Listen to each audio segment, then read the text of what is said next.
aqui pelo blog Hildebrando Marques, o programa Hildebrando Marques, que vai pelo Facebook, vai pelo Instagram e também pelo YouTube, onde está armazenado.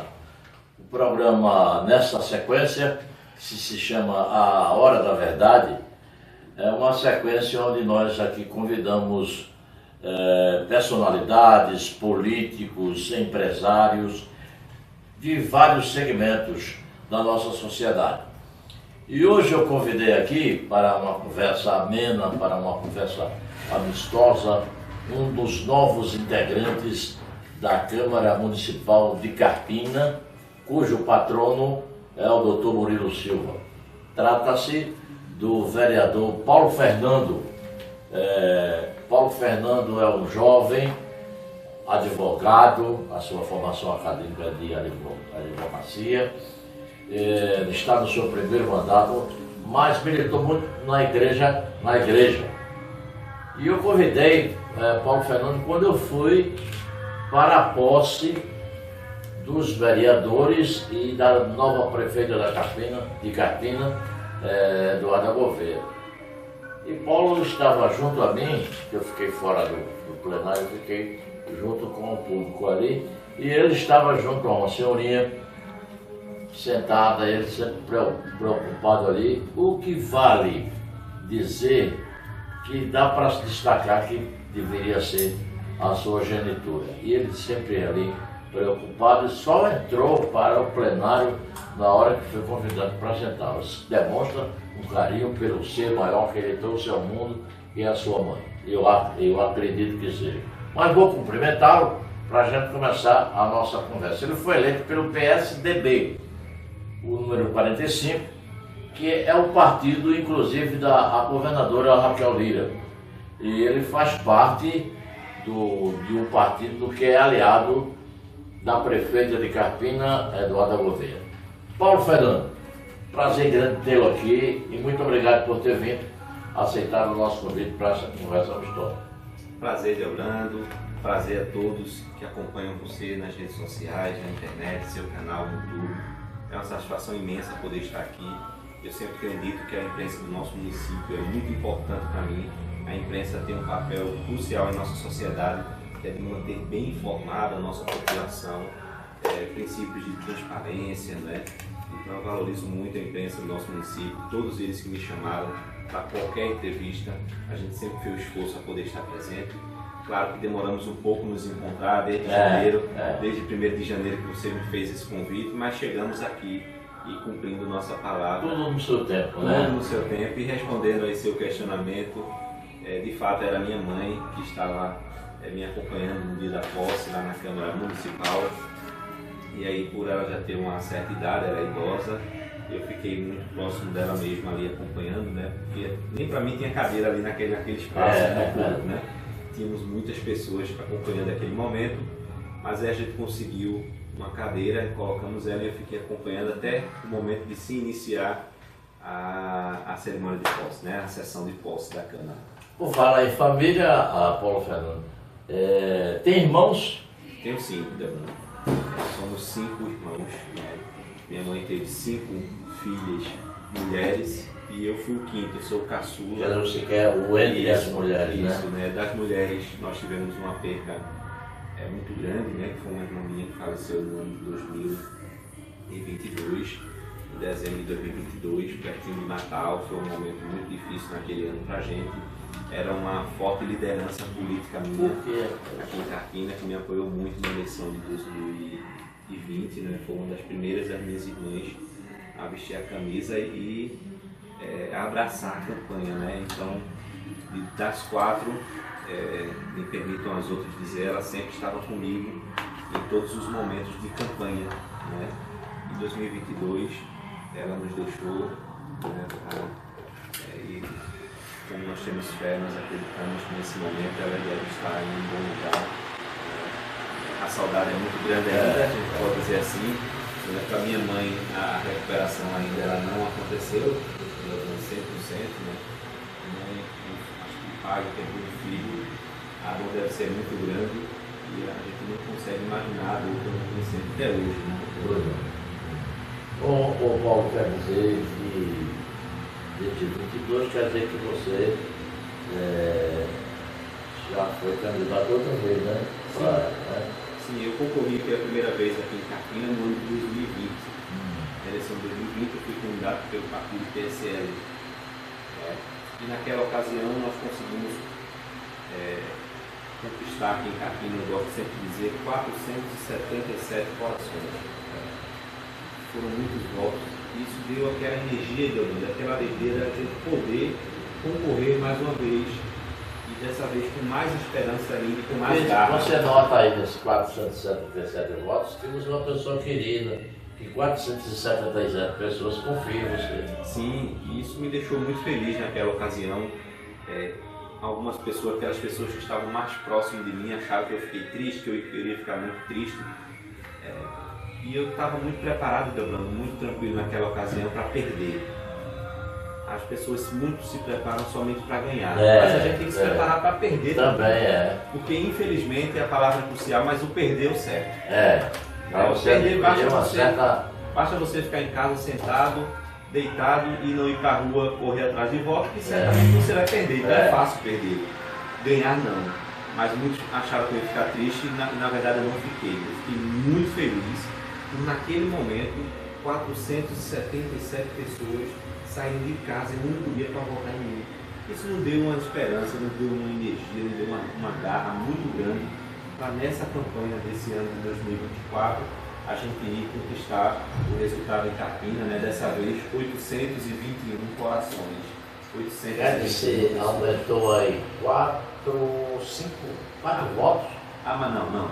A matemática eu já fiz, né? A gente, na primeira 477, nessa agora 821, a gente aumentou aí, acredito, mais de 300 votos, né?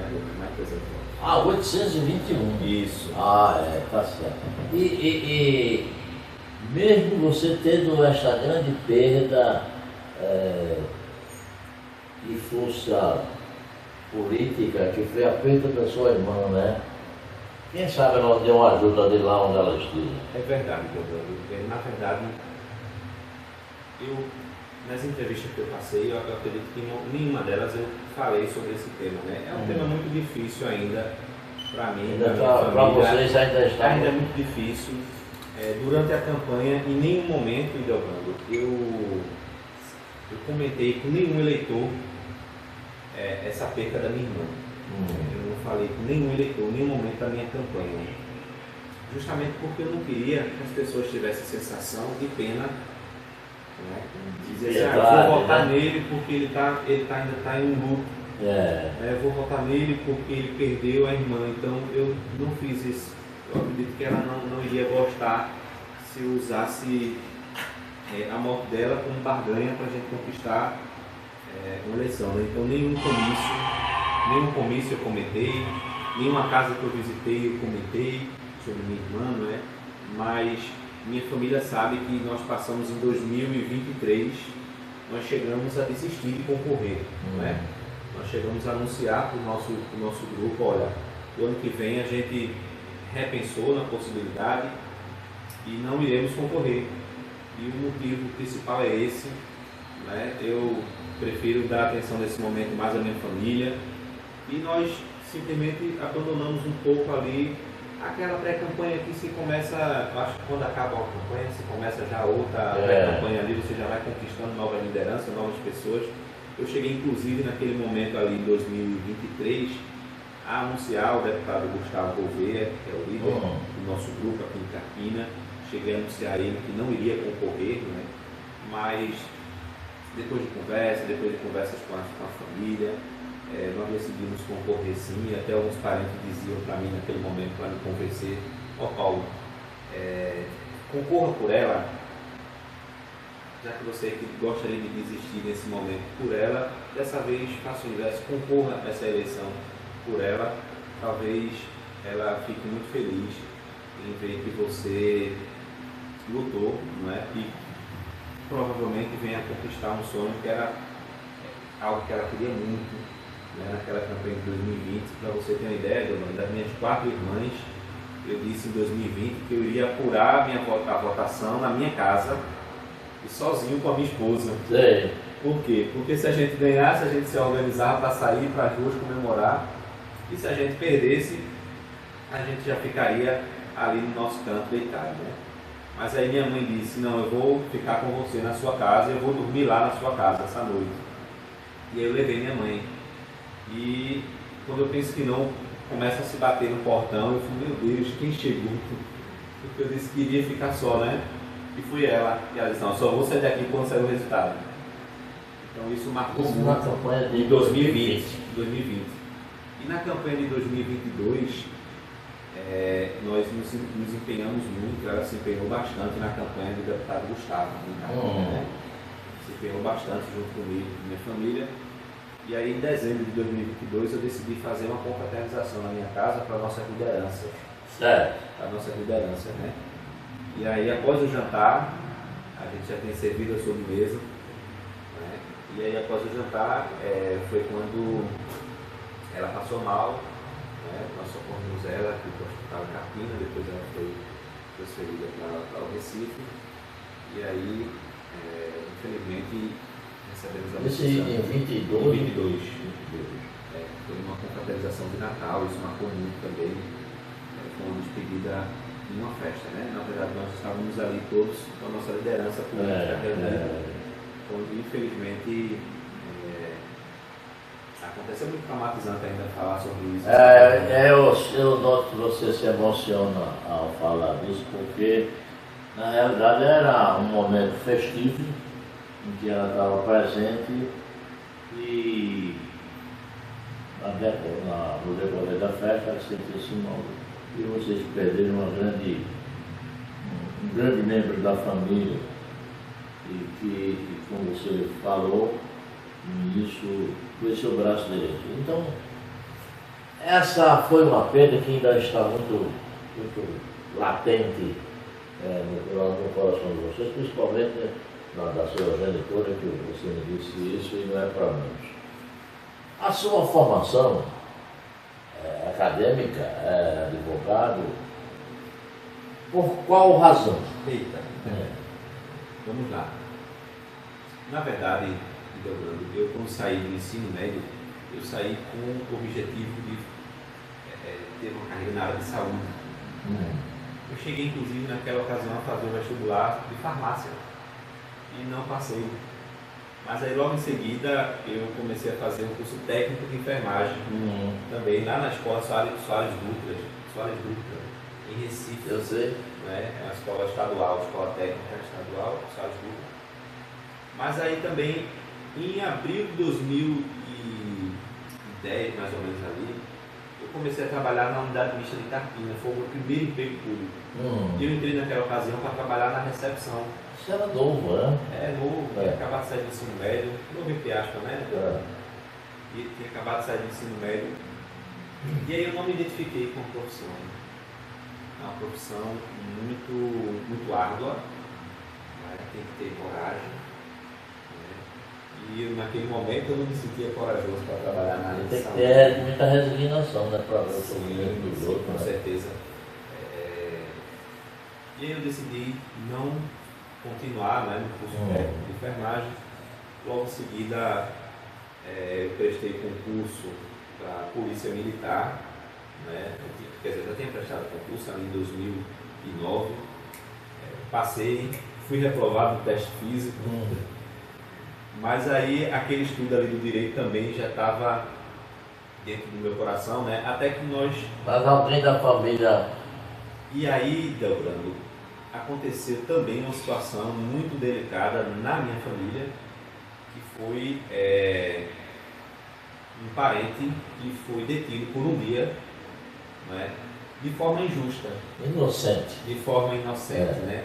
Na verdade, foi um termo circunstanciado de ocorrência, que é o que a gente chama hoje de TCO.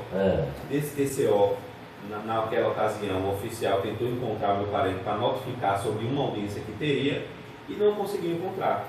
E aí, simplesmente, a juíza expediu um mandado de prisão. Era uma juíza aqui em Carpina, não era a juíza que está hoje, não, era outra. Ela expediu um mandado de prisão porque não localizou o meu parente. O processo prescreveu e ela decidiu revogar o mandado de prisão. e mandou a comunicação de revogação para a delegacia de Carpina, né? E a delegacia de Carpina recebeu a revogação, no entanto não deu baixa lá no seu arquivo. Sei. E em uma certa ocasião, minha parente estava trabalhando e chegou em sua casa do trabalho no final do dia e recebeu um recado: ó, teve os policiais aqui que disseram que você deveria ir na delegacia. E prontamente ela foi imediatamente lá na delegacia de Carpina, né? E chegando lá, recebeu um voto de prisão, mesmo o mandado de prisão já ter sido revogado. Né? Quer dizer, um erro humano. Um erro humano, que não é para acontecer, não é? Nós estamos falando do segundo bem mais precioso do ser humano. O primeiro bem mais precioso é a vida e o segundo é a liberdade. É a liberdade. Então, naquela ocasião, ficou detida, né, uma noite. Deram voz de prisão. Voz de prisão. Detida na delegacia. Sim, voz de prisão. E aí, naquele momento ali, eu me senti, vamos dizer assim, impotente, inútil, vamos dizer assim. E despertou em mim, naquela ocasião, o interesse através de um advogado que nós contratamos, que nos deu uma boa assistência naquela ocasião, né, que eu não tenho receio de falar, o advogado, o doutor Heraldo Bione, né, hoje, né? Heraldo Bione. Deu uma assistência muito boa naquela ocasião, a minha família, e aquilo ali despertou em mim também o interesse por essa causa. Por essa causa, né? No ensino médio também, Deogrando, quando a gente participava de algo que eles faziam, de algo chamado júri simulado, aquilo também, então, só faltava eu enxergar, não é? E observar os sinais que existia ali de vocação para a carreira jurídica. E só para concluir esse caso, Deogrando, que aconteceu, foi-se ingressado com uma ação judicial contra o Estado de Pernambuco. Essa ação ela já transitou em julgado, né? Minha irmã conseguiu vencer uma indenização, ganhar uma indenização. Ela ganhou sim, por parte danos morais, né? Danos morais, né? Por conta dessa arbitrariedade que aconteceu, essa falha. Né? Então o cidadão ele não tem culpa de uma falha do Estado. Então, se o Estado errou, o Estado tem que acabar com as consequências. Mas aí foi isso, Deogrando. Eu acredito que a carreira jurídica eu me encontro. Essa aí foi o pontapé inicial. Pontapé inicial para ter coragem. Ter coragem de estudar. Incentivou você a essa carreira. Sim, com certeza. Olha, o erro humano é uma coisa séria. Agora, isso é muito mais perigoso na saúde e na justiça. Eu gosto de acompanhar muito essa história da advocacia. Aqui teve um deputado que foi o grande jurídico de Pernambuco, do Brasil, quero dizer, Dr. Sérgio Murilo, cuja casa que você está hoje, o patrão é o pai dele, Murilo Souza. E ele contou no júri que um padeiro em Sevilha, na Espanha, ao sair de seu trabalho às 4 horas da manhã, ele ia caminhando por uma rua e encontrou um sujeito agonizante com um punhal enfiado no coração. Ele compadeceu-se daquilo e abaixou-se para puxar o punhal. Quando ele abaixou-se, que pegou no cabo do punhal, abriu uma janela de uma casa e uma senhora gritou, alarmou que ele estava matando um camarada. Bom, isso foi para júri, para a gente correr mais, foi para júri e o sujeito foi condenado à prisão, eu não sei com quantos anos. Eu sei que depois de 20 anos apareceu um verdadeiro assassino, né, daquele moribundo, daquela vítima. E apareceu e disse, não é esse cidadão que está preso. O que matou foi eu, com o e tal. Ele foi solto. Mas o Estado não pagou nada. Aqui foi preso um cidadão em Pernambuco, por uma ocorrência quase do mesmo segmento, e ele passou 20 anos na prisão. Você sabe que a prisão, só quem tem pena de quem está lá é a família. Isso me contou o doutor Adeildo Nunes. E esse cara foi preso, 20 anos após, apareceu Eu estou fazendo uma analogia por causa do caso lá da Espanha. E o cara foi liberto. Agora, libertado como? Cego, e lá ele pegou esse negócio, não sei como é que chama, a diabetes, doente e tal. E aí entrou na justiça quando saiu, a prisão entrou na justiça, ganhou, e o Estado deveria pagar 2 milhões de reais. O Estado recorreu, passados 2 anos ele morreu. E não recebeu. E não recebeu. Veja só como é a injustiça, porque aí custou a vida, não é? Injustiça sempre ocorreu na esfera jurídica, infelizmente. Né? Eu costumo dizer o seguinte, a justiça, o símbolo da justiça é uma fenda. Né? Eu gosto de dizer o seguinte, a justiça é cega. Né? E isso é o que faz, de fato, ocorrer algumas injustiças. Recentemente também, Gabriel, só compartilhando com um amigo, eu atuei em um caso em que uma pessoa foi detida simplesmente porque um canal de notícia publicou uma reportagem dizendo o seguinte: segundo a polícia militar, o principal suspeito é fulano de tal. Com base nessa reportagem, uma autoridade policial pegou essa reportagem, o print, colocou no inquérito policial e pediu a prisão. Ou seja, a pessoa foi presa. Vazia. Né? A pessoa foi presa, o juiz expediu o mandado de prisão, somente com base em uma notícia de um canal. De uma especulação. Uma especulação. Daí a importância da imprensa hoje. Né? Não era para isso ter ocorrido. E nós atuamos nesse processo, a pessoa ficou detida aproximadamente 6 meses, você tem ideia. Você foi advogado da... Fui advogado da pessoa, a pessoa foi detida e, inclusive, no dia da audiência, depois do tempo que ficou detida a pessoa, foi que o Ministério Público, através de um outro promotor, não o inicial, um outro promotor, reconheceu e ele mesmo pediu a liberdade na pessoa. E aí eu só fiz basicamente elogiar o Ministério Público naquela ocasião por aquela decisão, mas também a gente fez questão de reforçar a importância de ter mais atenção nos atos processuais, tendo em conta que a gente está falando de vida de pessoas. Né?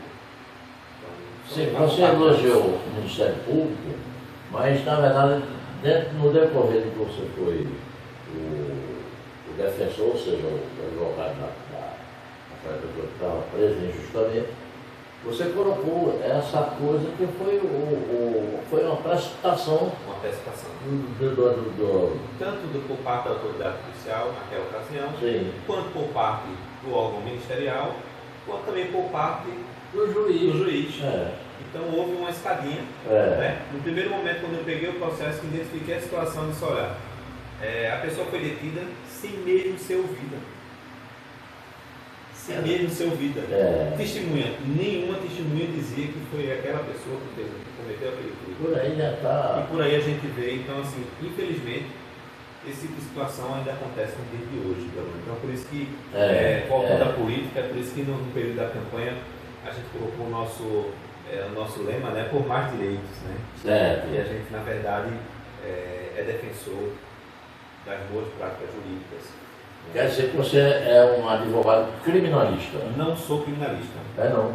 Não sou criminalista. Existe essa, na verdade, hoje não, a gente atua em alguns processos. Em várias. Sim. O advogado pode fazer todos os processos. Né? Diferente da parte médica, que vamos dizer, um neuro não vai fazer uma cirurgia na parte de cardio. Né? Porque ele não tem habilidade para aquilo ali. Mas o advogado não, a gente quando se forma que a gente tira o AB, a gente pode atuar em qualquer área. Né? Na verdade, assim, embora tenha essas especializações também. Sim. Mas você tem uma área específica que você... Tenho sim, Bruno. Eu saí da faculdade com uma paixão pelo direito criminal. E comecei, de fato, minha carreira na área jurídica aqui como advogado criminalista aqui na nossa cidade. No entanto, eu passei a ser mais demandado na área trabalhista. Então, por conta disso, a gente se aprofundou e se especializou mais na área trabalhista. Né? Então, é onde nós atendemos hoje 90% do nosso processo. Onde acontece também muitas causas injustas, né? Sim, da classe patronal. Né? Sim.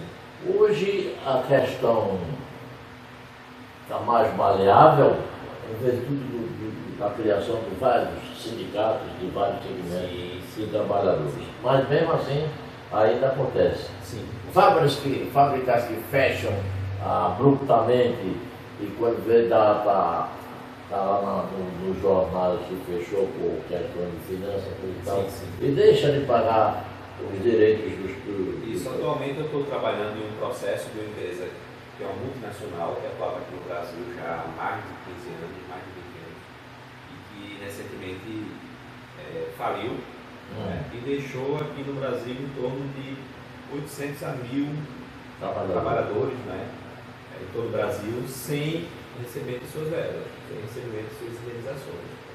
E essa empresa faliu e conseguiu, para você ter uma ideia, levar praticamente todo o capital dela do Brasil para fora do país e sair de fuga do rastreamento, né? E apenas em um banco ela não conseguiu tirar o seu capital, que foi o Banco do Brasil. Sim. Mas nos outros bancos que ela tinha conta, ela tirou tudo, enfim, e levou para fora do país. Quando acontece um fato desse, Paulo Fernando,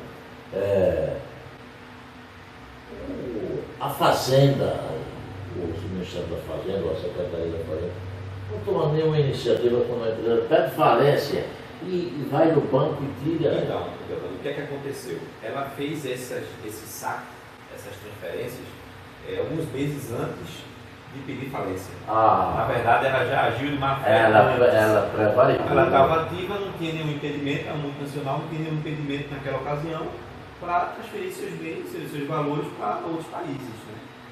Então ela foi fazendo isso antes de pedir a falência. Isso. Então, E 800 mil pais de família ficaram é prejudicados. uma dívida na casa de mais ou menos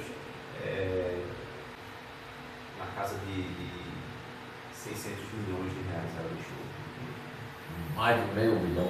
Agora me diga uma coisa, e esse andamento desse processo, já que ela pegou o capital? É um processo muito longo, eu faço parte dele também, eu atuo nesse processo. Esse processo tem aí na casa de mais de 100 mil páginas, para você ter uma ideia, né? Porque são muitos documentos, a empresa é muito grande, são muitos trabalhadores. Eu continuo a... Deve ter uma equipe jurídica grande para isso também, né? Tem, né? Na verdade, eu não sou advogado único desse processo, né? Eu estou lá representando alguns trabalhadores que estão em busca de seus haveres, né? Mas existe sim a administradora judicial, né? Que também está acompanhando essa questão, né? Enfim, foi nomeada a empresa, está se buscando. Enquanto advogado, a gente já denunciou algumas situações.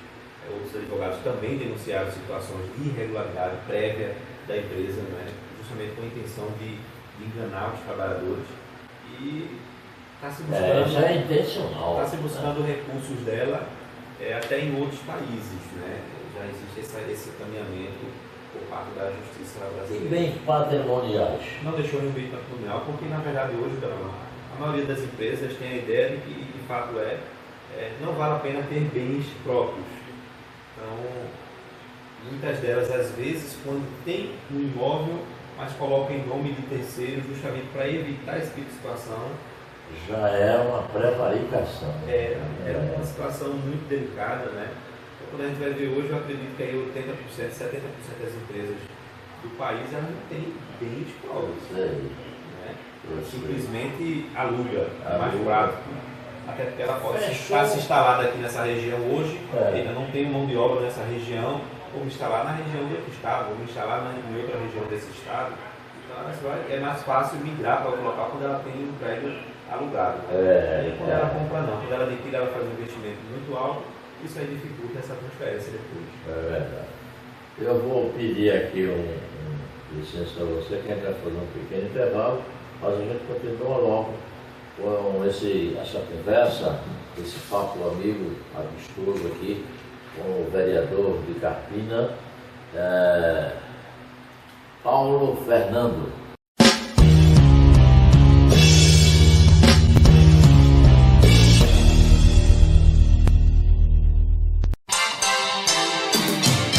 Programa Ideobrando Marques, o comunicador social. Estamos voltando, meus amigos, minhas amigas, programa Ideobrando Marques. Na sequência, estamos apresentando a Hora da Verdade, hoje aqui com o vereador eleito de Carpina na última eleição, pelo PSDB, partido difícil, né? Que já foi um grande partido e hoje não é um partido médio. E fica difícil a questão da cauda para se eleger. E ele teve 821 votos e está entre os membros, os edis carpinenses, nessa nova etapa em que Carpina tem uma mulher como gestora, a primeira mulher como gestora em Carpina, a prefeita Eduarda Gouveia, que já está com um pouco mais de um mês à frente dos destinos desta cidade maravilhosa, e tem um bom quadro de vereadores na casa do Murilo Silva. Estou conversando com o vereador Paulo Fernando e a gente vai voltar nesse segundo bloco conversando sobre política. A sua atuação, Paulo Fernando, como militante político, desde que perdeu a eleição de 2022, não é? De 22, você até já citou aqui que não queria mais voltar a ter nada, a ter cargo eletivo. Mas algumas pessoas não insistam para ver como é que dá, porque ele teve 477 votos na primeira eleição. Isso significa dizer que é um bom quadro de pessoas que tem confiança nele, ou teve confiança nele naquela oportunidade, e desse é um sujeito regozijado. Quase 500 pessoas votaram em mim. E numa cidade em que a gente tem aí 50 mil eleitores, isso significa um percentual bom. Aí ele vai na segunda eleição que foi agora, para a segunda eleição que foi agora em 2024, e teve 821 votos. Um aumento nesse quantitativo de quanto, Paulo? Mais de 300 votos, né? Mais de 300 e tantos votos. Matematicamente, eu tenho isso tudo anotado, mas mais de 300 votos. Mais de 300 votos. Bom, e agora você tem uma responsabilidade grande com esse povo. A sua atuação será olhada com carinho por esse pessoal. Ver que antes você disse que trabalhava, fez muito trabalho junto com a igreja. Que trabalho era esse que você fazia com a igreja? Eu sou membro da igreja desde da igreja católica, ainda não, desde quando eu entrei na primeira escola, né? A primeira escola que eu fui estudar é a escola católica, que é o Centro Social de D'Água. Ah, sei, Nova Descoberta. Nova Descoberta, né? Eu sou daquela região ali, minha família mora ali. E lá era administrado pelas Filhas de Santana, né? O prédio ainda é dela, mas hoje é alugado ao município de Carpina, né? O prédio ainda pertence à Congregação das Filhas de Santana. E aí, nós tivemos uma longa caminhada com a igreja, né? Dentro da igreja, desde coral, né? Crianças, catequese, ser catequista também. Fui responsável pela parte da catequese da paróquia de São José. Depois saí a convite do Padre Pedro, que eu acredito projetado lá de Nazaré da Mata, para assumir a comissão. Qual é o padre? Padre Pedro. Padre Pedro. Para assumir lá, junto com a diocese, né, fazer parte da equipe de comissão diocesana de catequese. E nós passamos a andar aí durante 6 anos todas as paróquias, quase todas, né, as cidades aqui de nossa diocese de Nazaré, que são muitas cidades, né? E depois eu retornei para a paróquia de São José, onde permaneci trabalhando, isso na área de catequese também, né? Claro que hoje a nossa vida ela tomou um novo rumo. Mas já tem conselhador, ainda tinha a CJC, que era a Comunidade de Jovens. Eu fiz parte de grupos jovens também, fiz parte de grupos jovens. Houve uma capilaridade aí, não é? Inclusive, meu filho até é seminarista salesiano, né? Sim, Cheguei até, inclusive, a ser ali nos anos de 2006 e 2007. Eu fui salesianista também. Eu também.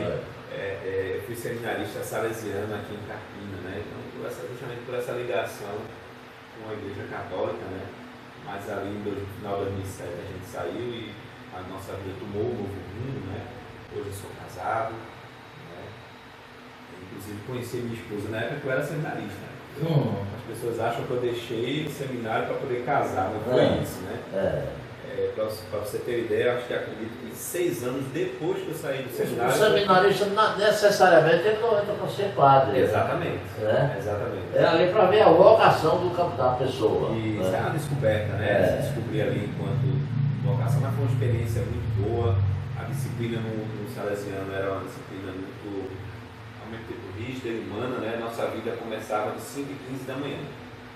Então até os minutos eram cronometrados. Certo. E ela acabava de 10h15 da noite. Então de 10 horas a gente tinha que estar dormindo. É mais difícil que a militar. Né? Então durante o dia a gente tinha hora para tudo, né? Hora para comer, hora para rezar, hora para estudar, hora para fazer limpeza na casa, né? Que a gente morava lá, então tomar conta do ambiente também. Hora para praticar esporte, então nós tínhamos tudo muito cronometrado durante o dia, né? Então, foi uma experiência muito rica, muito boa, que eu valorizo até hoje. Pois não.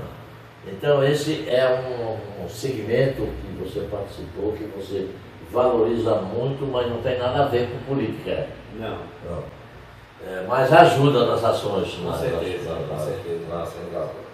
Política foi por um acaso. Agora, como vereador, você vai ter uma incumbência grande, já está conhecendo os meandros da política e está conhecendo exatamente o que é a lei orgânica do município, o que deve fazer um vereador, porque a população, grande parte da população, acha que o vereador tem poder de fazer isso, fazer aquilo, de mandar calçar uma rua. Não tem. O vereador, ele é um legislador, ele vai aprovar leis e esperar que essa lei seja sancionada, ou seja, aprovada pelo executivo, pelo prefeito ou pelo governador, no caso do deputado, e um fiscalizador também das coisas do município. A sua bandeira, que você levantou na campanha, o slogan era pelo direito, por mais direito. E agora, eleito vereador, qual é o seu foco? Muito bem, Eduardo. Nós temos, fizemos uma pauta de linha de defesas durante a campanha e nós temos nos apegado muito a essa nossa pauta. Né? E nós temos linha de defesa em diversas áreas do nosso município, seja na área da saúde, seja na área da educação, seja na área de esporte, seja na área de cultura, como por exemplo, lá na saúde a gente defende a modernização do serviço público. Né? Outro dia, embora a gente tenha colocado isso na nossa linha de defesa, mas outro dia a gente foi muito feliz quando o vereador Dr. Fernando Augusto já apresentou um requerimento pedindo que o município possa ter um aplicativo para que as pessoas possam marcar consultas e exames. Né? Então, isso está na nossa linha de defesa. Você fala pela internet, né? Pela internet, no aplicativo. Está na nossa linha de defesa, lá no nosso material de campanha, mas antes mesmo da gente apresentar, a gente ficou muito feliz. Fernando Augusto foi da outra gestão, né? Ou ele é vereador? O Fernando Augusto é vereador agora, né? Sim. Ele é vereador, ele é o primeiro suplente do vereador Gel de Dedelanche, que está afastado, assumindo o cargo de secretário, e aí o doutor Fernando Augusto é vereador hoje. Mas ele foi vereador antes. Já foi, eu só não me recordo do ano. Eu me lembro que ele se afastou de carreira. Ele é médico, né? É médico, né? Fez carreira política também em outra cidade, Salvador, Araçoiaba. Mas aí a gente ficou muito feliz. Então nós temos assim, defendemos, por exemplo, semana passada, a criação de um parcão. O que é um parcão? É um parque para cão. Né? Ou seja, que uma das praças. Um parque para animais, cães, né? Isso, nós defendemos que uma das praças do nosso município seja criar uma área adaptada aos pets. Né? Essa semana, no nosso requerimento, nós defendemos a construção naquela praça, em frente à Escola Joaquim Olavo, da Estação do Estudante. O que é que seria? É um processo, é um vão enorme. Um vão enorme que está ocioso, É. né? Que está ocioso nesse momento. Vocês querem ocupar com quem? Eu defendi, Delbrando, a criação da estação do estudante.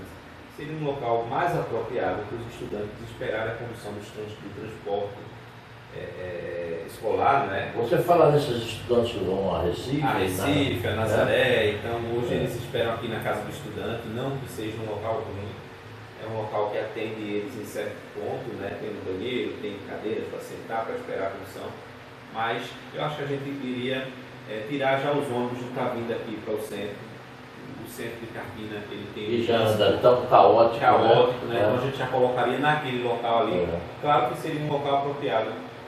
No entanto, devidamente com essa mesma estrutura que tem aqui, com banheiro, com cadeiras, com água, com tudo. Um posto fixo da Guarda Municipal, sim, né? Isso.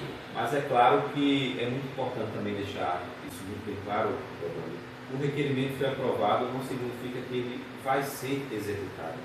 Isso tem aí que ter o olhar do executivo. Tem que ter o olhar do executivo, né? A gente não pode criar despesa nesse ponto para o executivo precisa analisar, estudar a viabilidade, né, as necessidades, a prefeita precisa analisar isso com muita cautela e deve estar fazendo sim. A necessidade do município, as coisas que são mais urgentes, né? E aí, quem sabe colocar no seu plano, no seu programa de construção, ou esse ano ou o próximo ano, acredito que seria muito positivo. E temos muitas outras coisas. Mas é uma ideia que para mim é muito simpática, porque desafoga o centro da cidade ali, porque quando aqueles ônibus vão apoiar ali os estudantes ali, aí fica conturbado mais ainda ali a Praça São José, né, que é mão e contramão ali, uma praça. Aliás, todas as grandes avenidas de Carpina estão aqui no centro, são muito atribuladas principalmente moto, essa coisa toda. Para você andar de 6 horas no centro da cidade de Carpina é muito complicado. Então você desafoga aquilo ali, aquele vão que você citou no seu projeto, no seu requerimento, da frente aquela é uma escola do Arém agora, né? O Arém Joaquim Olavo, né? A escola estadual. Arém Joaquim Olavo, foi onde eu estudei também. Papai morou ali perto daquela. E então ali, como você disse, não é abandonado, mas está sem função. Isso. E aí você ali pode se aproveitar. Tem aquele lado ali que fica encostado ao fundo do DER, que pode se fazer ali algumas coisas ali no banheiro, uma coisa ali. A ideia é boa, é brilhante. E oxalá a senhora prefeita Eduarda Gouveia possa abraçar também esse requerimento, seja simpática a essa ideia do vereador Paulo Fernando. A educação, na sua opinião, a sua visão como carpinense, a sua visão como cidadão nessa cidade que a gente gosta tanto, qual é o mais sofrível segmento que a prefeitura vai ter que atacar? A saúde, a educação, a segurança. São 3 pontos básicos, a limpeza pública. Isso a gente nem pode falar que a limpeza pública ela é, se ela não é excelente, mas ela é boa. O que você apontaria de mais sofrível no município de Carpina, que me parece que a saúde merece um olhar mais delicado? A saúde do município, eu acredito que desde 1º de janeiro a gente tem se pautado a analisar, a estudar, a ter reuniões até com a prefeita, com sua equipe, e onde nos é apresentado um panorama de como está o município, né? Dois pontos muito importantes que o município está sofrendo muito é a saúde e a educação. Né? Eu já falei umas 2 vezes, não tenho vergonha de falar, não vou falar, Giovana. Eu quero que as pessoas não me interpretem mal, né? Mas eu quero dizer da seguinte forma, Giovana. As palavras são duras, não tenho o que dizer. Existiam salas de aulas no município de Carpina que não tinham condições para ser uma possível. As palavras são duras, as palavras são difíceis, mas existiam escolas. Mas é um dedo na ferida, né? Dedo na ferida. A gente foi visitar uma escola aqui do município e, para você ter uma ideia, Deolando, eu fiquei espantado. Era uma sala de aula meia parede. Um ventilador velho, cheio de poeira. E a outra meia parede, não tinha? Não tinha. Meia parede, teto em cima, ou seja, uma espécie de pocilga. No entanto, eu disse o seguinte, naquela ocasião à prefeita, isso aqui não daria para criar porcos. Sabe por quê? Porque as regras da vigilância sanitária hoje, para criar animais, essa sala não permite. Imagine a gente ter um aluno ali, um profissional de educação. Qual é a valorização da educação que a gente tem ali? A dignidade da a gente não tem, né? Eu, outro dia, Deolando, tive uma reunião com a professora Mercedes, né, que representa o sindicato dos professores aqui no município. Então, eu fui até o sindicato, eu provoquei essa reunião, eu pedi para a gente poder escutar um pouco, para a gente entender as pautas dos professores do município. E naquela ocasião, eu até perguntei à professora Mercedes, a pauta de reivindicação é só salarial? E ela disse, não é. Nós temos uma pauta de reivindicação muito extensa, inclusive em relação às estruturas das escolas. Então, o desafio da prefeita Eduarda e sua equipe não é pequeno em relação às escolas. Infelizmente, não tem como reformar todas as escolas de uma vez. Eu já vi ela, sem antes começar a sala de aula. Eu já vi ela na internet aí. As aulas, né? Visitando e fazendo pintura. Ela visitou uma escola Ernesto Ribeiro, que ela derrubou que estava uma caixa d'água prestes a cair. Uma situação de derrubar, pintar tudo e tal. Deolando, nós fomos em escola aqui, eu também disse, em termos de segurança, para você ter uma ideia, aqui na escola, que no pátio da escola tinha uma cisterna com uma tampa, não estava aberta, tinha uma tampa de concreto, mas de fácil remoção. Duas crianças ali brincando, poder empurrar, não era nem puxar, porque ela era solta em cima da tampa. Qualquer empurrão, a cisterna estaria aberta. Então isso é um risco muito grande que as nossas crianças estavam sofrendo no município. Não quero estar aqui, Deolando, fazendo politicagem barata com você e canal de imprensa nenhuma, ao ponto de estar criticando a gestão A, a gestão B. No entanto, Deolando, são riscos, são situações muito delicadas que, enquanto vereador, a gente não pode se calar, não é? Esse é o papel do vereador, é fiscalizar, é quando receber uma denúncia aí, verificar em loco. Não é criticar, é mostrar o que é que se pode, o que é que o município pode fazer. E ajudar, inclusive, as secretarias, a prefeita, a resolver aquele caso. Sim. É? Eu tenho uma falha, Deolando, em relação à rede social e tecnologia. Eu sou muito fraco em tecnologia, eu não vivo muito constante nas redes sociais, né? Mas a gente está na cidade todos os dias à disposição da nossa população, né? Visitando, conversando, atendendo aqui um pedido ali. Infelizmente, são muitas coisas urgentes que o município precisa fazer. Só que também, infelizmente, não se consegue fazer tudo em tem que ter uma paciência, né? A gente está aqui agora com um pouco mais de 50 dias da gestão da prefeita Eduarda e a gente tem acompanhado de perto o esforço tanto da prefeita quanto da sua equipe, né?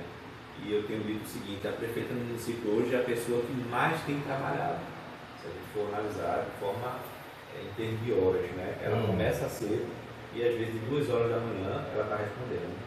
Então, para você ter uma ideia, ontem a prefeita estava me respondendo no WhatsApp praticamente meia-noite, né?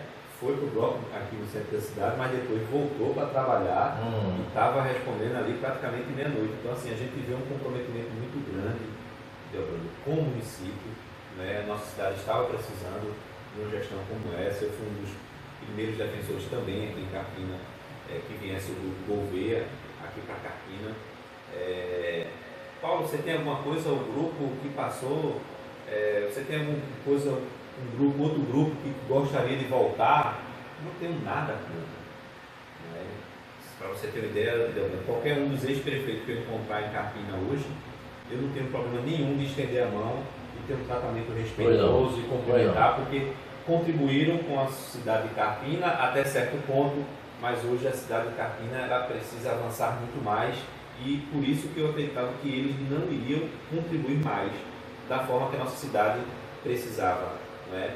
Então, para você ter uma ideia, 50 dias, o prefeito foi para Brasília atrás de recursos. Esse é o papel do executivo. Não pode estar só preso na cidade, não. Tem que angariar recursos fora do município também. Tem que buscar investimento. O investimento não vai vir somente se ficar aqui na cidade, não, Giovanni.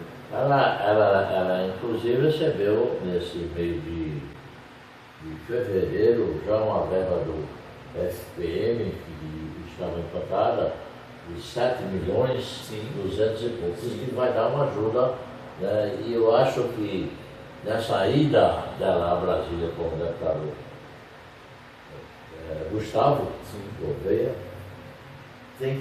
isso tem que ser insistente, tem que ser permanente, porque quem está lá em cima, às vezes se esquece que tem um município aqui que tem embaixo, 100 mil habitantes necessitando dos auspícios lá de cima, né? Tem que bater na porta dos ministros, tem que bater na porta dos deputados federais que tiveram voto em Carpina, não foram poucos. Não tenha dúvida. Não foram poucos. Então esse é o momento deles olharem para a nossa cidade e dizer assim, Carpina está precisando, eu tive voto lá e eu tenho que contribuir, né? Salvo engano, Ildebrando, semana passada nós tivemos uma assinatura logo de serviço lá em Caramuru, e salvo engano, o deputado Gustavo Gouveia anunciou que se todas as emendas foram prometidas até mesmo na Assembleia de Pernambuco chegarem, já de início, salvo engano, são em torno de 20 milhões. Então veja se... Que estão lá ainda, né? Que estão lá ainda, né? Que estão... possivelmente devem vir para Carpina, né? É o que chamam de emenda PIX. Salvo engano, ele teve essa informação que ele passou naquela ocasião. Então veja, Lebrando, hoje Carpina se chega a 20 milhões, não vai resolver tudo ainda. Mas a gente pode ver. Mas é uma boa grana para dar. Uma boa grana e a gente pode ver a cidade se transformar num canteiro de obra como a gente não vê há muitos anos. Agora tem uma reclamação muito grande, porque inclusive da parte do deputado Gustavo e da prefeita, eles trabalharam muito nisso com relação à distribuição de água pela Compesa na cidade de Carpina. É uma treta grande. O povo comprando água de carro-pipa, ou alguns vereadores que têm carro-pipa ajudando, mas não chega ainda. Ele inclusive, o deputado Gustavo andou aqui com uma aparelhagem que veio da Compesa, foi pela cidade para implantar esse... E como está esse negócio da água, essa distribuição? Você tem alguma ideia? Então, Lebrando, de forma pessoal, eu tenho que dizer a você que na minha casa tem chegado. Eu moro aqui no bairro Pissé, pelo menos onde eu moro, não sei se por morar num local bem distante, né? Vamos dizer assim, eu não sei se... Mas lá tem chegado na minha casa de forma regular. O calendário da Compesa, que a Compesa divulga, tem chegado na minha casa. No entanto, eu já recebi informações e até mesmo alguns eleitores me procuraram, por exemplo, do bairro Carneiro Leão, e reclamaram que na casa deles não tem chegado já faz um certo tempo. Né? Então, o que é que eu observo, Delbrando? Parte da cidade consegue ser bem abastecida, outra parte não consegue. Enfim, é uma situação, Delbrando, que o município ele precisa também, claro, dar sua parcela de contribuição. A Câmara acho que pode dar sua parcela de contribuição no aspecto de cobrar do governo do Estado posição.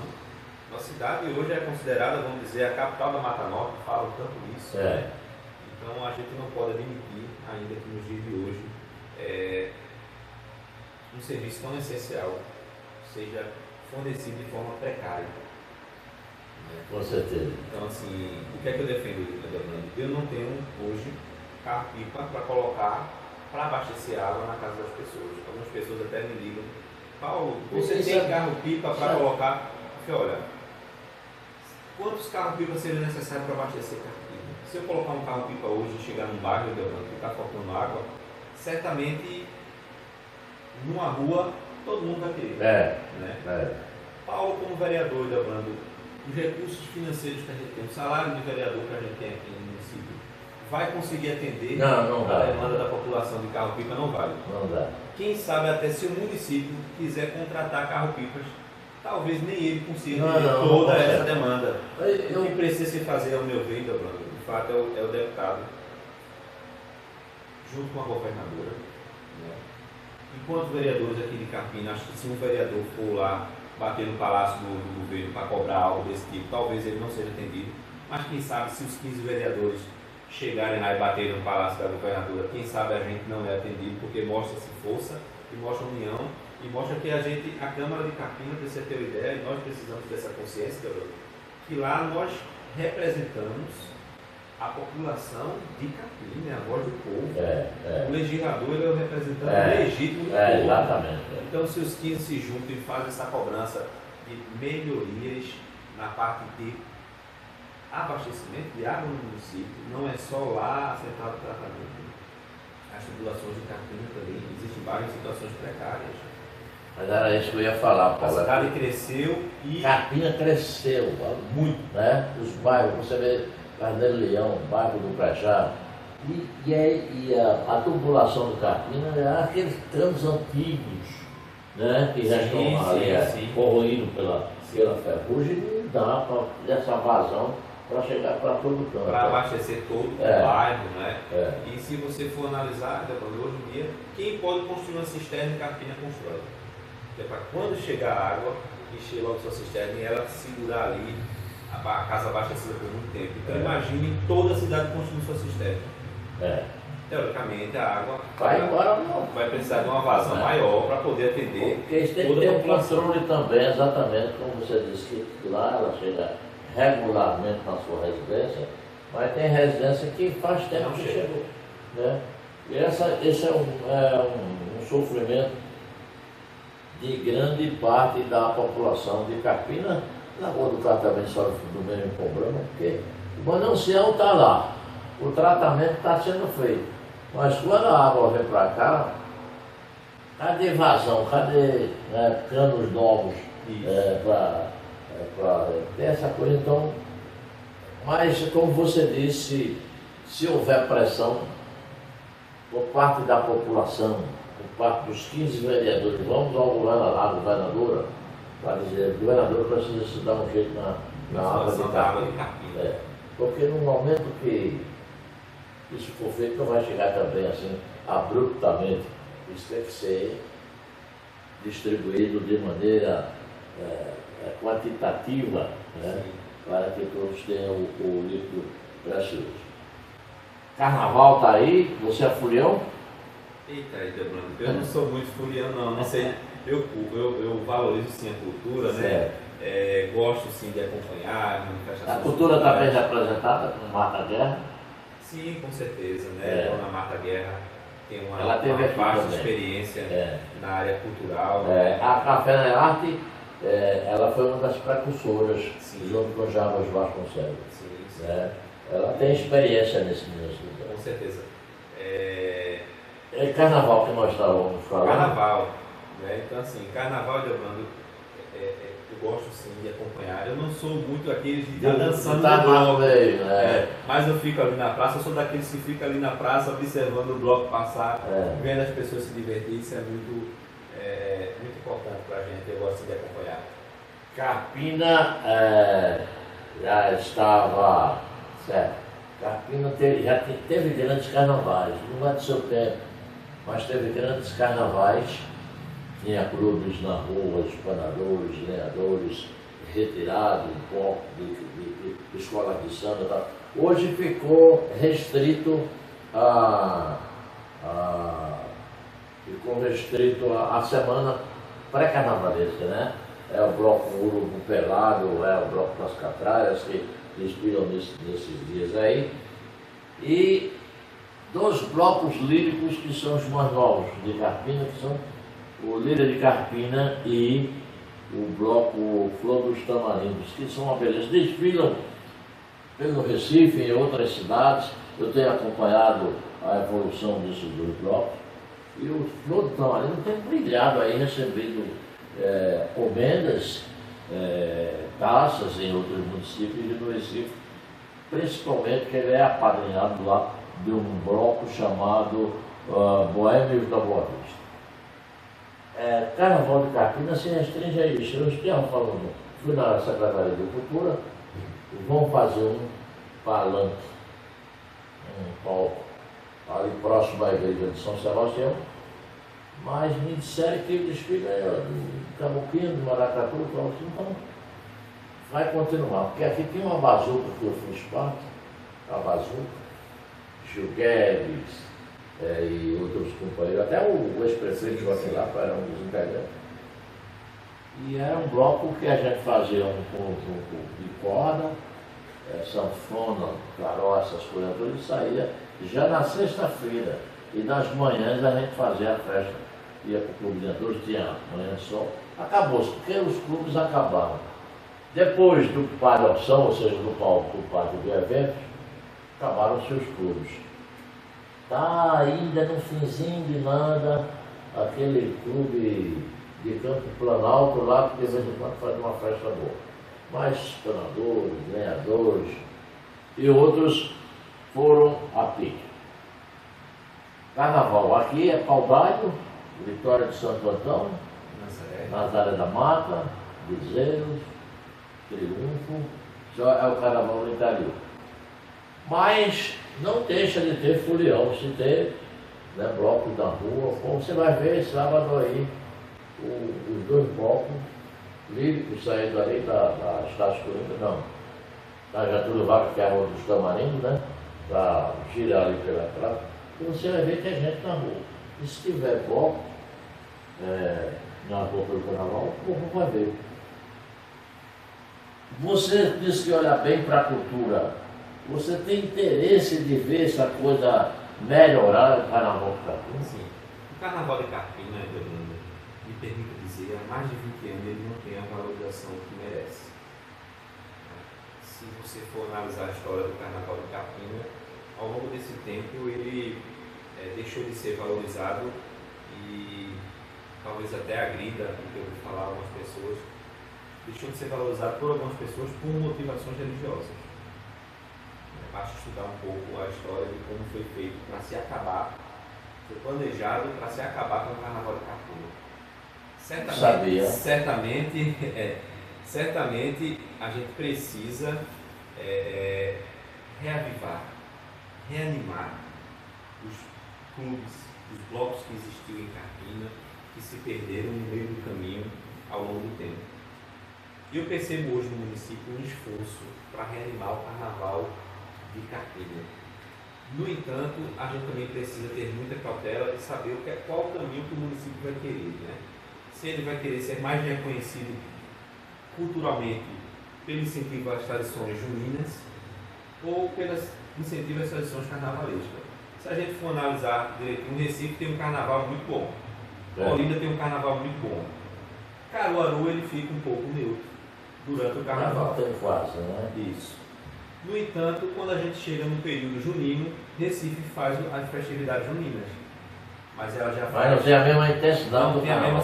Não tem a mesma intensidade do carnaval. E Caruaru já se sobressai enquanto festividade nacional, né, junina. Né? Então eu acredito que o município ele precisa também se atentar a um caminho. Porque se a gente for analisar direitinho, são duas festas muito próximas. Carnaval esse ano é em março. Antes de terminar o carnaval, o município já tem que começar a preparar as festividades juninas. Você prepara uma festividade de um dia para o outro. Foi um desafio fazer a festa de Reis, eu acredito, esse ano, em pouco tempo. Né? Então, se a gente for analisar direitinho, Leandro, tem que ter o carnaval, claro que tem que ter, mas o município precisa sentar com as pessoas envolvidas na cultura e ver se o investimento maior vai ser na festividade de Reis, na festividade de carnaval ou nas festividades juninas. Se a gente for analisar direitinho, festa de Reis, carnaval, festividades juninas, aniversário da cidade, aí vem Natal, são muitas coisas, são muitos gastos para o município. Eu não sei se nesse ano é viável se fazer com toda a intensidade que se pode todas essas festas, né? Existe também fala do carnaval, mas São João que tem uma tradição, tradição né? em Carpina, que também tem se perdido um pouco ao longo do tempo. Né? A gente precisa reavivar, reanimar, trazer turistas para a nossa cidade. Né? O turista, quando vem, ele deixa dinheiro na nossa cidade. No mínimo, ele vai deixar o dinheiro de uma água. Eu digo hoje o seguinte, eu tenho uma pessoa que dizia, eu não me lembro mais, era um amigo, que dizia o seguinte, qualquer pessoa que passe em Carpina, ele deixa pelo menos R$1. Vocês me provam. Meu amigo, ele vem de Surubim, ele passa em Carpina, ele compra uma água para tomar. Ele para num posto de gasolina, ou que for para abastecer, ele compra um picolé. Então ele está deixando dinheiro na cidade. Se ele está deixando dinheiro na cidade, vai se empregar mais pessoas na cidade. E o turista é isso, eu fico muito feliz quando eu estou vendo hoje novas pousadas sendo construídas, pelo menos uma, né? Uma nova pousada de grande porte sendo construída em Carpina. Tem o Carpinteiro, que é perto daqui. Tem o Carpinteiro, está se construindo uma. Tem uma lá naquela Chateaubriand, aquela que vai para a unidade mista, tem uma pousada muito boa ali também. Sim, é a pousada Casa Grande. Né? Exato. Mas está construindo mais uma ali depois da unidade mista também, em frente ao Atacadão. Né? Então me informaram o prédio que está construído lá que vai ser uma pousada. Né? Não conheço o proprietário, mas assim, a gente fica muito feliz em ver, porque se está se construindo pousada é porque o turismo do município tende a aumentar. Paulo, e além do mais, os loteamentos que estão sendo feitos, crescendo, não é? Todo dia. Ali o shopping, tem um loteamento lá que está se vendendo no lote lá, que é uma beleza, e aquilo ali é gente que vem de fora para comprar, para passar o final de semana aqui. Com certeza. Festas aqui, não é? Carpina é grande, ele é muito hoje e cresce a cada dia. Então, eu acredito que todo dia tem loteamento novo sendo registrado praticamente. É verdade, no município, né? Eu visitei o bairro de Santo Antônio esses dias, foi um local que eu não tinha ido, vamos dizer, há mais de 2 anos, mais ou menos.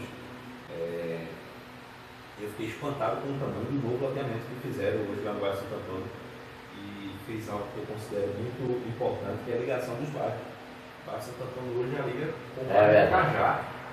Né? Ele liga o Cajá, Carneiro Leão se liga com o bairro do Cajá. Então aqui o IPSEP está precisando também já evoluir e se ligar mais com o bairro de Santa Cruz. Já tem uma certa ligação, mas precisa abrir outras ruas, precisa asfaltar, precisa calçar, enfim. Fico feliz hoje quando a gente vê aqui o bairro de Santa Cruz já se ligando com o loteamento de Santana. Ele está indo, o bairro de Santa Cruz está chegando lá na BR-408. Sim, com certeza, já tem um acesso ali muito bom. Né? Já dá para... É claro que aquela avenida ali precisa ser transformada em uma nova avenida de alto padrão do município.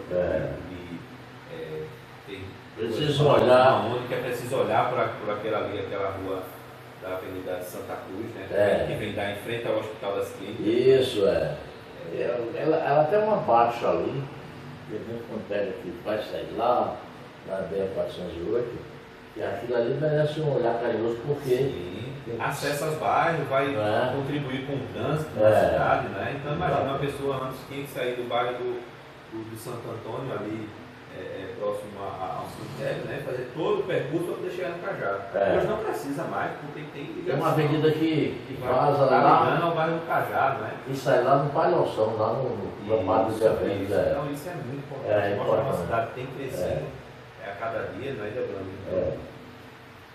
Olha, deixa eu mandar um abraço aqui na minha prima Nelma Carneiro, lá em Recife, que está nos assistindo agora. E para ela e minha tia Marli. Grande figura, meu beijo a vocês, obrigado pela audiência aqui no Instagram. Paulo Fernando, vereador pelo PSDB, 821 votos, não é brincadeira. Tem uma missão importante que é de ajudar o Executivo Carpinense, ora ocupado pela primeira prefeita de Carpina, Eduarda Gouveia, que vai trabalhar incessantemente para mostrar para que veio uma jovem, filha de um amigo meu, que é vereador do Recife, Alcides Teixeira Neto. Fui amigo do pai dele e, por consequência, eu fiquei amigo dele também. E a Eduarda, como o Paulo falando aqui, não tem hora para trabalhar. ela tem uma missão de chegar bem no final dos 4 anos. E possivelmente vai para uma reeleição, porque ela vai chegar exatamente no centenário de Carpina, no ano de 2028, quando Carpina vai completar um século. Ela tem que deixar essa cidade, sabe, em questão de emprego, de segurança, de trabalho, de escola, de educação, a saúde, tudo isso está nas suas mãos, prefeito. Eu já a convidei no dia 1º para que a senhora pudesse vir aqui para a gente conversar. Eu sei que está tendo muito trabalho, como o vereador aqui. Ela trabalha até meia-noite, 2 horas da manhã, mas pode tirar um tempinho que a prefeitura aqui pertinho, é só atravessar a PA90 e a gente conversa aqui 45 minutos, 1 hora, espero aqui a senhora. Como outros secretários e vereadores, Jorginho Lapa, que tem um papel muito importante para ajeitar, para melhorar, minimizar essa coisa aqui do centro de Carpina, que está caótico. Está muito caótico. Jorginho também está convidado, a nossa produção vai ligar para você, para a gente bater um papo aqui a respeito do trânsito de Carpina. Vereador Paulo Fernando, muito obrigado aqui pela sua vinda, atendendo ao nosso convite, para esse papo informal. Gostei muito da sua serenidade,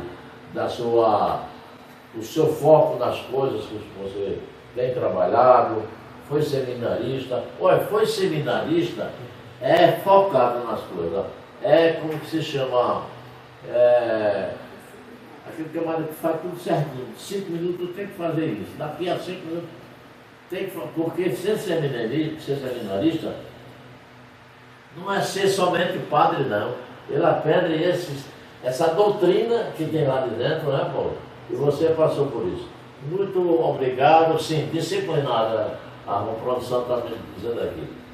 Tem que ser disciplinado, e ele é disciplinado. Ele chegou aqui pedindo desculpa, porque chegou 5 minutos atrasado. Eu digo que não é problema nenhum. Muito obrigado pela sua vinda, viu, vereador, e desejo muito sucesso na sua carreira como vereador, no seu primeiro mandato, e honrar esses 821 amigos que o colocaram lá na Casa Murilo Silva, ou seja, a Câmara Municipal de Carpina. Eu que agradeço, Leonardo, a você, sua produção, muito obrigado pelo convite e manifesto a todos vocês que estou à disposição para debater nossa cidade, seja lá qual for o tema, a qualquer momento, pode ter certeza que eu atenderei o convite de vocês. Ok. Obrigado, meu amigo. Um grande abraço. A vocês, a gente volta daqui a pouco com outra sequência dentro do programa.